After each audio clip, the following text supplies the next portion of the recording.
So a dwelling, yes, it is defined to be a unit of accommodation. Now, when I use the word unit, don't confuse that with the idea of where we say, oh, that's a unit, like kind of like an apartment or something like that. It just means a single thing of accommodation. It can be a building, a standalone building, or it could be contained within a building. So it's, for example, a strata titled apartment.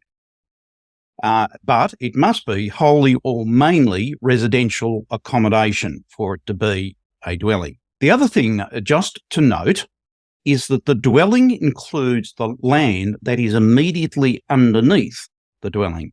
Okay. Now, what happens if the house is removed from the land, which can be done from time to time, pick up the whole of the house and move it off somewhere else, and then you sell the land? Can you then get the main residence exemption for the bit of the land that sat underneath the house? The answer is no. Why? Because there is no longer a dwelling on the land. Now, this is a most important thing to understand, and I have seen clients, end taxpayers, because they have this idea, oh, if I sell my house, therefore there is no tax.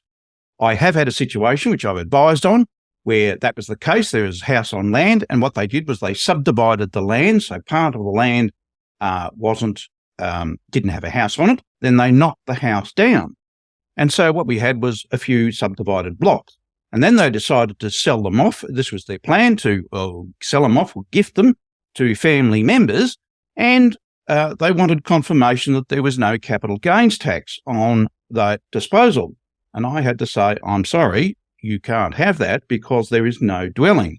There is no capital gains tax exemption without a dwelling.